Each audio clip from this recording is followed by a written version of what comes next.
I've been David Reynolds for 45 years, and for most of them, I thought I knew exactly who I was.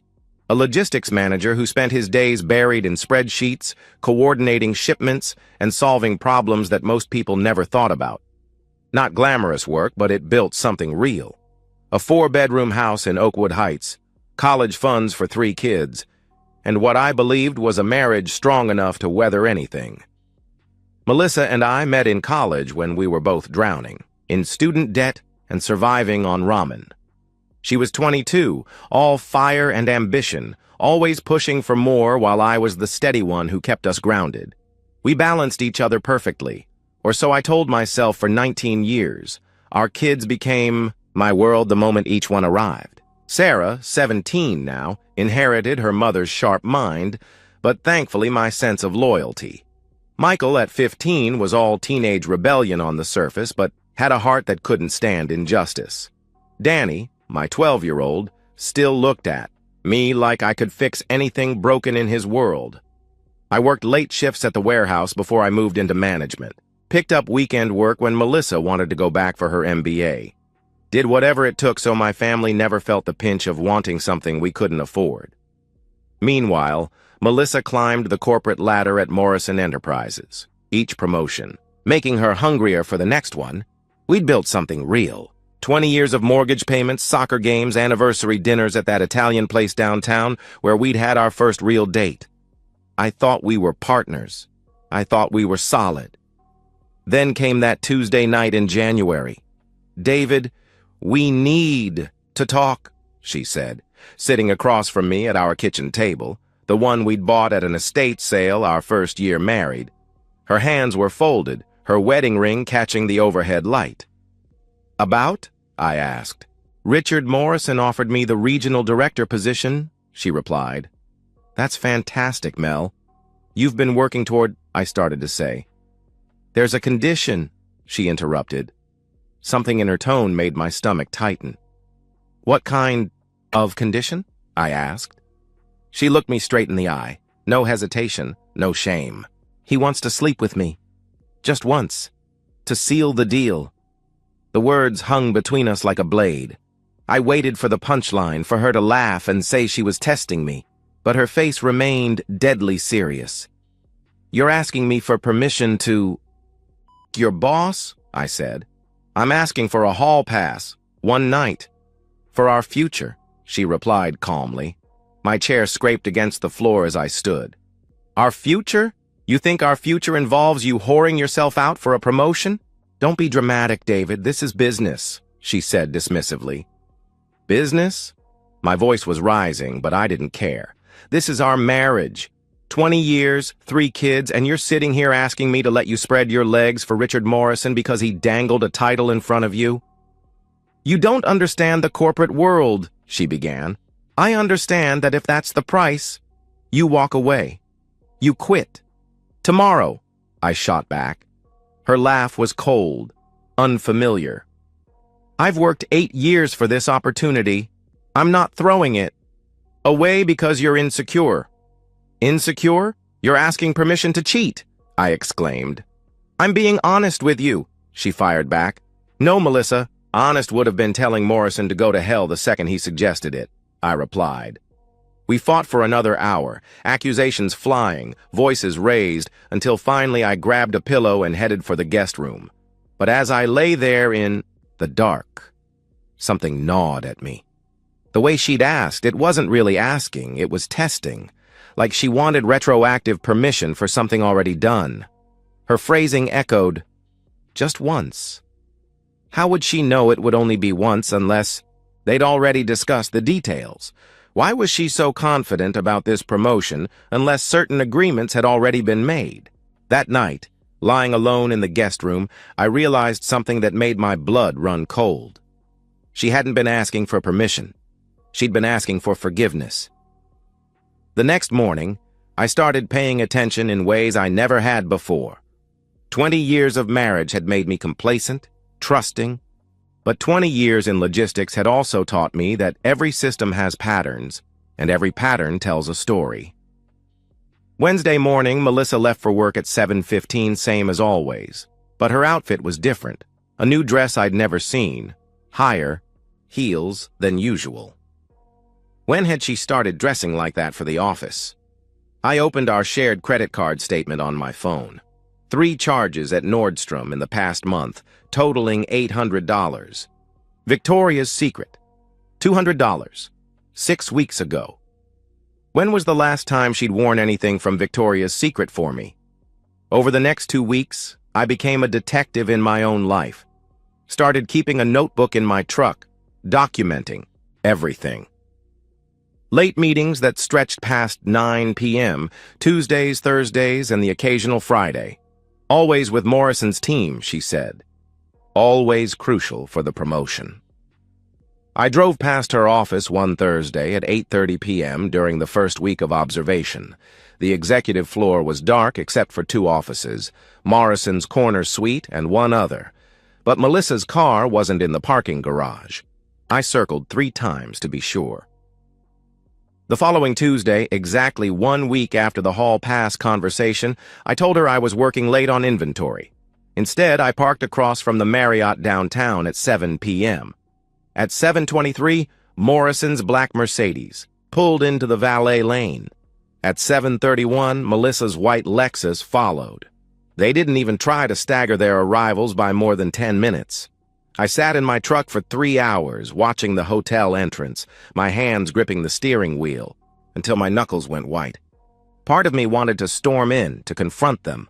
But the strategic part, the part that had learned to think 3 moves ahead, knew better.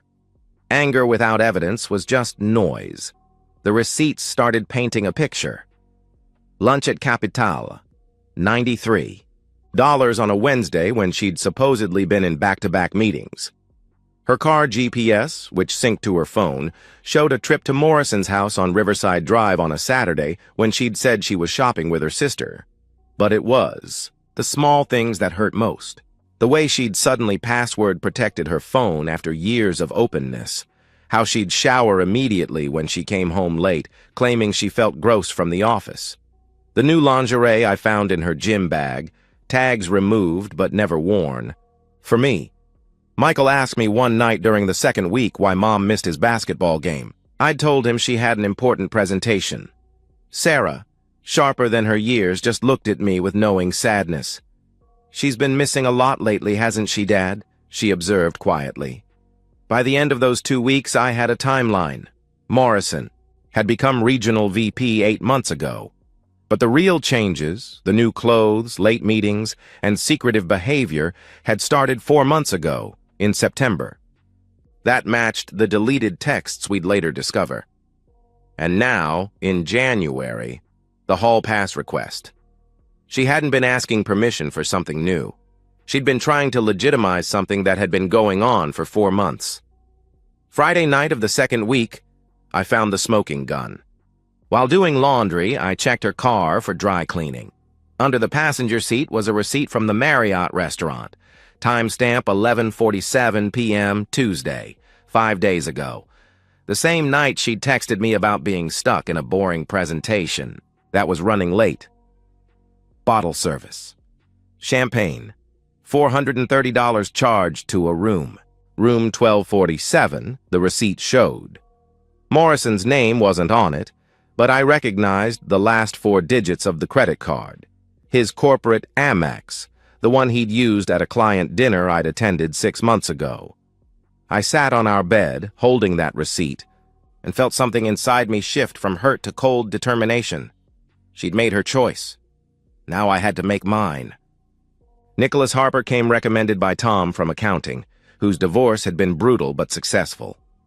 "He's expensive," Tom had warned, "but he's worth every penny if you need dirt that'll hold up in court." I met Nicholas at a coffee shop 3 weeks after the hall pass conversation.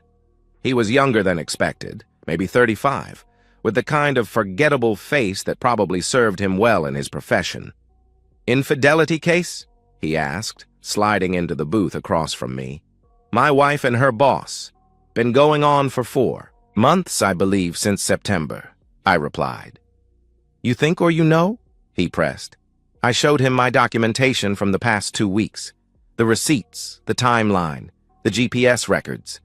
He reviewed everything with professional detachment, occasionally nodding.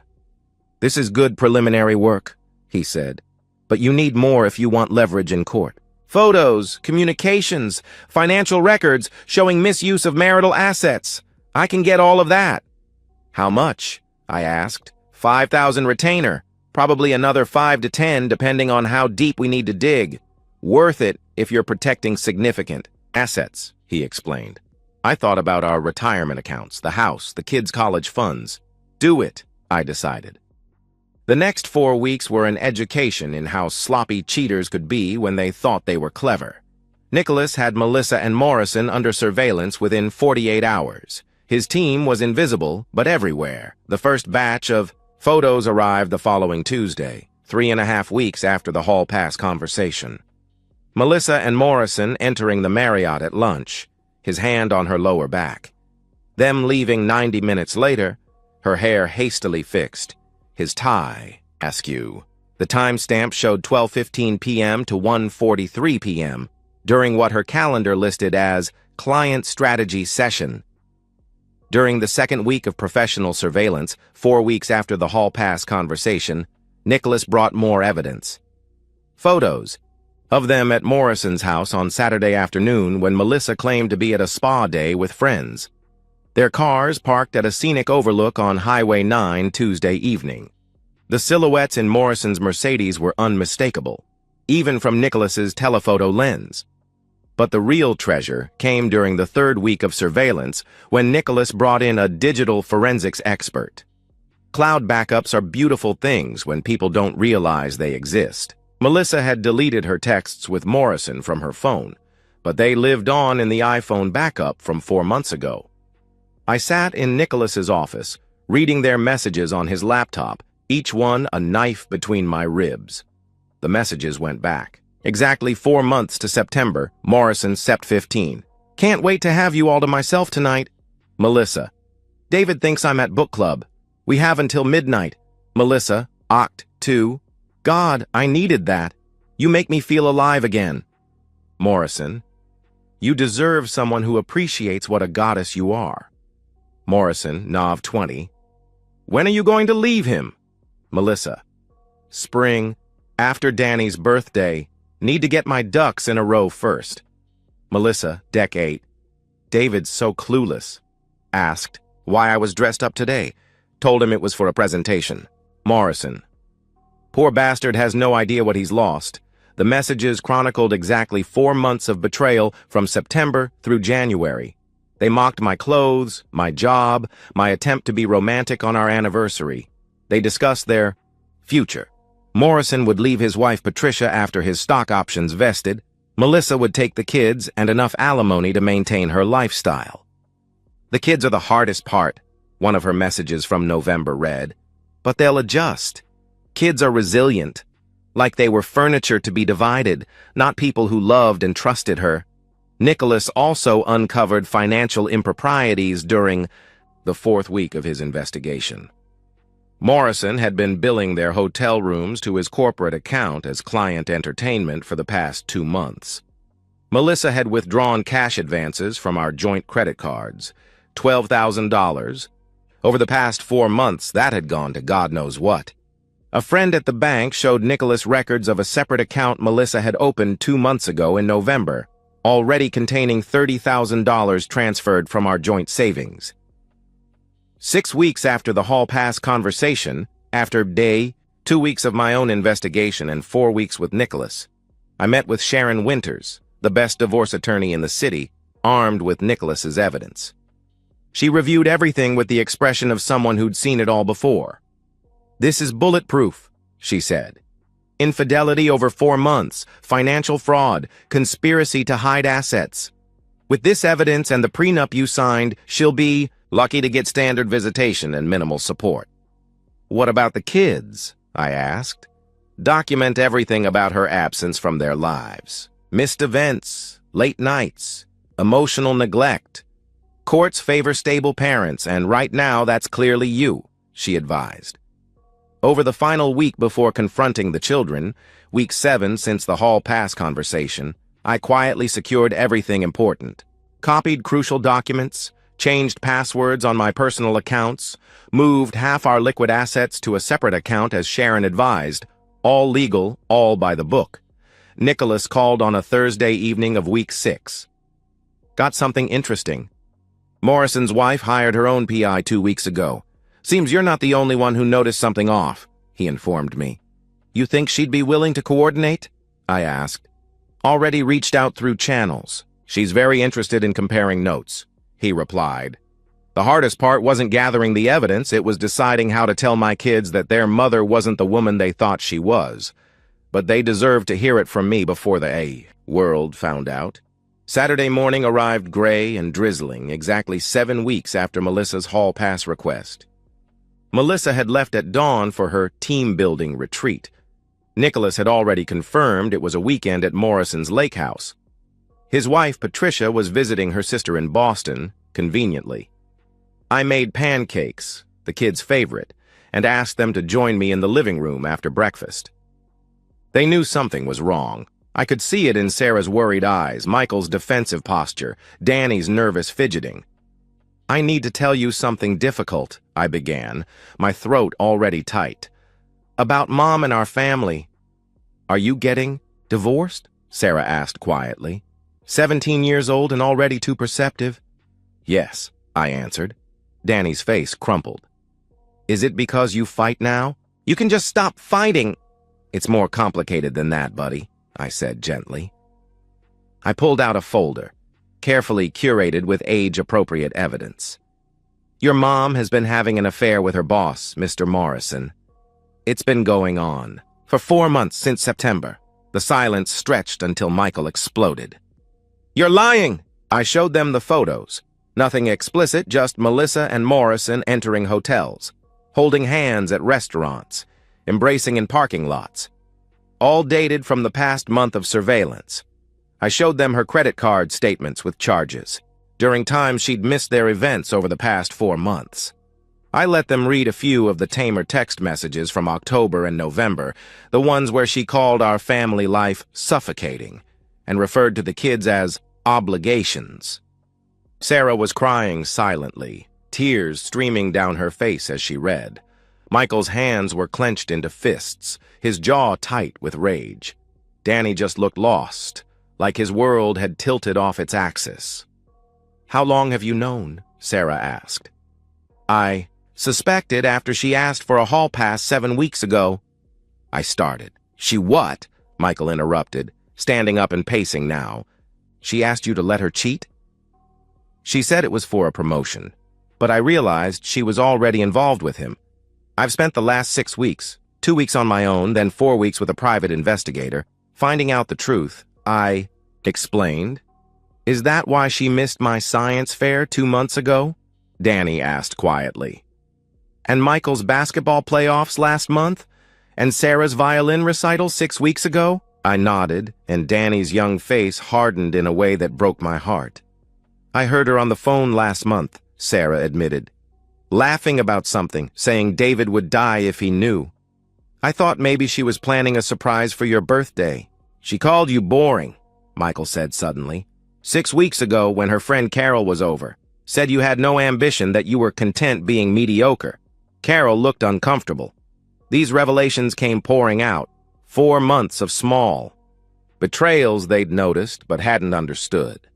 Melissa's impatience with family dinners starting in October, her constant phone checking during Danny's games since November, her new habit of criticizing me in front of them that began around the same time. What happens now? Sarah asked, ever practical. Monday morning, exactly 8 weeks after she asked for the hall pass, I'm filing for divorce. I'm seeking primary custody. You'll still see your mom, but this will be your primary home, I told them. Good, Michael said flatly. I don't want to live with a liar. Michael, I began. No, Dad. She made her choice.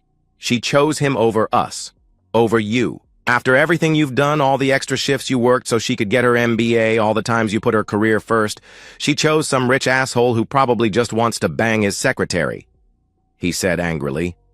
Language, I said automatically. But my heart wasn't in the correction. "Can we stay here?" Danny asked. "In our house?" "That's the plan. I'll do everything I can to keep your lives stable," I promised. Sarah moved first, wrapping her arms around me. Then Danny, then even angry Michael. We sat there, the four of us holding each other while rain pattered against the windows. "I'm proud of you, Dad," Sarah whispered, "for not letting her get away with it." "She could have just asked for a divorce," Michael said into my shoulder. "If she was unhappy 4 months ago, she could have been honest. We would have understood. But this is unforgivable." That evening, as I tucked Danny into bed, he looked up at me with eyes too knowing for 12 years old. "Dad, when are you going to make Mom pay for what she did?" he asked. I smoothed his hair back, kissing his forehead. "Monday, son. Everything changes Monday." Monday arrived crisp and clear, exactly 8 weeks after the hall pass conversation, a perfect March morning that felt full of possibility. I was at my lawyer's office by 7 a.m., signing the final papers. Sharon had everything prepared: divorce petition, custody arrangement, financial freeze orders, and a cease and desist regarding asset transfers. "The process server will hit her at 9:15, Sharon confirmed, during the Monday morning staff meeting as requested. "And Patricia Morrison?" I asked. "Her package will be delivered simultaneously to her office," she replied. I'd coordinated with Patricia through our lawyers over the past week. She wanted her own revenge served cold and public. We'd shared evidence, strengthening both our cases. She'd been gracious, even sympathetic, despite her own pain. At 9 a.m., I was parked across from Melissa's office building, watching through binoculars I'd borrowed from Michael's camping gear. I needed to see this, to witness the moment her carefully constructed lies collapsed. Through the conference room windows on the 3rd floor, I could see the Monday meeting in progress. Morrison at the head of the table, Melissa to his right. Their body language, carefully professional. 10 other employees around the table, PowerPoints presumably flying. At 9:15, the door opened. A uniformed process server entered, causing heads to turn. I watched him scan the room, identify Melissa, and approach. The envelope he handed her was thick. I'd made sure of that. Even from this distance, I could see her confusion turn to horror as she opened it. The photos Nicholas had taken over the past month spilled onto the conference table. Her and Morrison at the hotel, in his car, at his house. Her colleagues recoiled. Morrison stood up abruptly, and Melissa's face went from red to white in seconds. Morrison tried to grab the photos, but they'd scattered. Everyone had seen. The process server was already heading for Morrison with his own envelope, courtesy of Patricia's lawyer. My phone buzzed. Text from Patricia. "Direct hit. Richard's being served now. His assistant just quit on the spot." By 9:30, my phone was lighting up with texts from Melissa. I didn't read them. By 10 a.m., Morrison's wife had arrived at his office. I knew because Nicholas was there, documenting everything for Patricia's case. The screaming match in the executive suite was apparently audible from the elevator banks. At noon, I sent my email to HR at Morrison Enterprises. Subject line: formal complaint regarding inappropriate superior-subordinate relationship. Attached were receipts showing company resources used for their affair over the past 2 months, evidence of preferential treatment, and text messages. From the past 4 months discussing quid pro quo arrangements for Melissa's promotion. Sharon called at 2 p.m. Melissa's been suspended pending investigation. Morrison, too. My contact says termination is likely for both by end of week. I picked up the kids from school early, wanting them home before Melissa arrived. We ordered pizza and tried to maintain normalcy, but everyone was tense, waiting. She walked through the door at 6:47 p.m. that Monday evening, exactly 8 weeks after her hall pass request. Her face blotchy from crying, her usually perfect hair disheveled. She stopped short when she saw us all in the living room, her suitcases packed and waiting by the door. "David, please," she began. "The kids have something to say." I interrupted. Sarah stood first. 17 years of poise despite her pain. We know everything, Mom. The 4-month affair, the lies, the money you stole, the things you said about Dad, about us. I never, Melissa started. We saw the texts, Michael interrupted. From November, where you called us obligations, where you laughed about Dad being clueless, where you and Morrison planned your future without us. Melissa's mouth opened and closed, no words coming. I don't understand, Danny said quietly. How could you choose him over us? We're your family. It's complicated, she tried to explain. No, I said, standing. It's simple. You made choices. For 4 months since September, you chose him. You chose lies.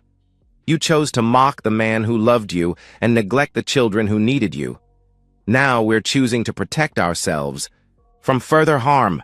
You can't keep me from my children, she protested. The custody arrangement allows supervised visitation every other weekend. Sharon has the details, I informed her. Supervised? You bastard, she spat. You exposed them to your affair partner, missed crucial events in their lives over the past 4 months, and stole $30,000 from their college funds over the past 2 months. Yes, supervised, I stated firmly. She looked at each child, seeing no sympathy, no weakness to exploit. This is your father poisoning you against me, she accused. Stop. Sarah's voice was ice. Just stop. We have eyes. We have ears. We noticed. When you started treating Dad like an ATM and us like inconveniences back in October. We're not stupid, Mom. We're just done. Melissa grabbed her suitcases, mascara running now, hands shaking. At the door, she turned back. I loved you all, she said desperately. No, Michael replied flatly. You loved the idea of us. The Facebook posts about your perfect family.